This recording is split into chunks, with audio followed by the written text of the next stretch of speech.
নমস্কার,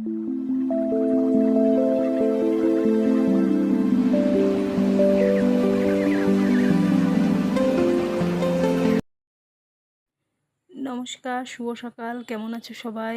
আশা করছি ভালো আছো। তো শিউলি অফিসিয়াল ব্লগে নতুন ভিডিওর সাথে।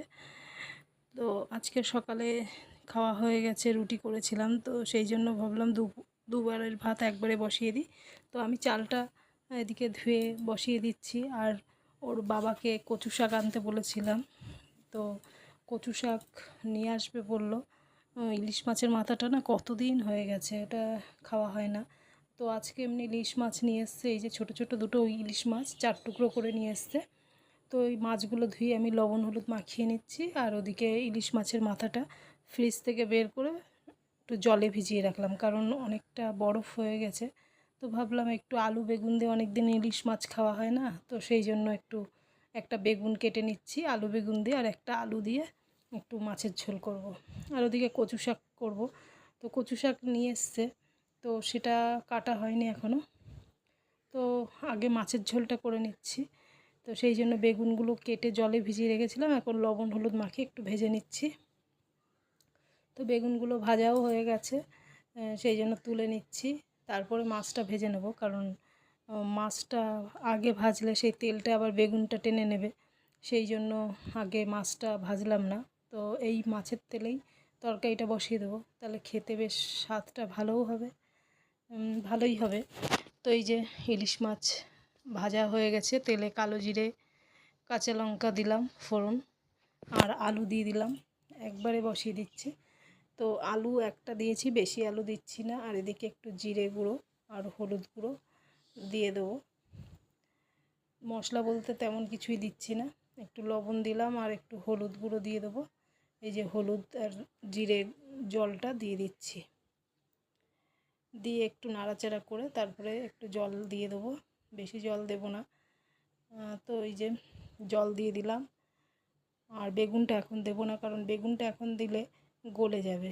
তো এই যে আলু সিদ্ধ হয়ে গেছে, আর এখন মাছ আর বেগুনটা একবারে দিয়ে দিচ্ছি। তো ইলিশ মাছ দিয়ে বেগুন দিয়ে বেশ খেতে বেশ ভালোই লাগে, অনেক দিন খাওয়াও হয় না, সেই জন্য ভাবলাম আজকে ইলিশ মাছ দিয়ে বেগুন দিয়ে করি, আলু বেগুন দিয়ে। তো প্রায় তরকারিটা হয়ে গেছে, এবার নামিয়ে নেব। আর কচু শাকটা এখনও কাটা হয়নি, কচু শাকটা কাটবো।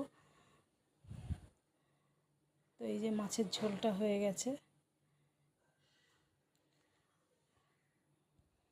তো এদিকে আবার কচু শাকটা করলে রান্নাটা হয়ে যাবে। তো ওই যে মাছের মাথাটা লবণ হলুদ মাখিয়ে রেখেছিলাম, আর এখন ভেজে নিচ্ছি। তো ইলিশ মাছের মাথা, মানে ইলিশ মাছটা যতই বাসি হয় ততই স্বাদটা যেন বেশ ভালোই লাগে। তো মাছের মাথাগুলো আমি একটু ভেঙে গুঁড়ো করে দিচ্ছি, মানে ভেঙে টুকরো টুকরো করে দিচ্ছি, কারণ ভেঙে টুকরো করে দিলে বেশ কচু শাকটা বেশ মজে ভালো, আর খেতেও স্বাদটা বেশি হয়। তো এই যে কচু শাকটা আমি কেটে নিচ্ছি, কেটে তারপরে ধুয়ে নেব। তো কালো কচু শাক নিয়ে এসছে, যে কচু শাকটা মানে স্বাদটা বেশি ভালো হয়।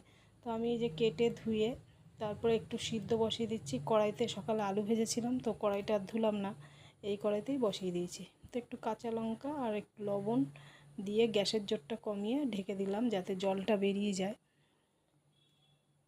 তো এই যে হালকা হালকা জল বেরিয়ে যাচ্ছে, আর একটু ঢাকতে হবে। তো এই যে অনেকটাই জল বেরিয়েছে, আর সিদ্ধও হয়ে গেছে। তো মাছের মাথাটা ভেজে আমি এর মধ্যে দিয়ে দিলাম, আর এবার একটু তেলে দেব। তেলে একটু কালো জিরে আর শুকনো লঙ্কা ফোড়ন দিচ্ছি, দিয়ে বেশি কিছুই দেয়া লাগে না বেশ। আর ইলিশ মাছের মাথা বলে কথা, সেই জন্য পেঁয়াজ তো দেবই না। তো শুকনো লঙ্কা আর কালো জিরে দিয়ে বেশ ভালো করে মিশিয়ে নিচ্ছি, আর একটু হলুদ গুঁড়ো দিয়ে দিলাম।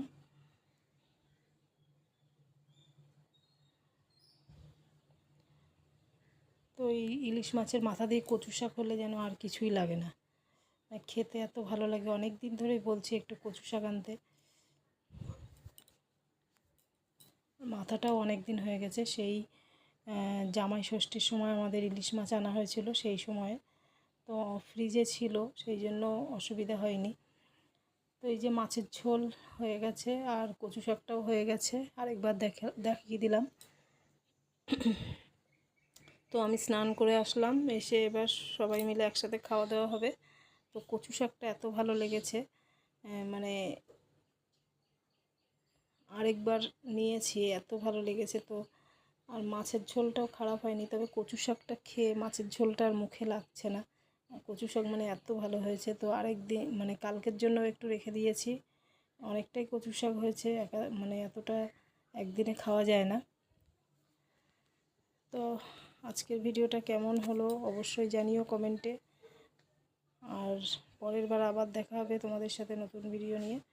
তো আজকের মতো এখানেই রাখছি, নমস্কার।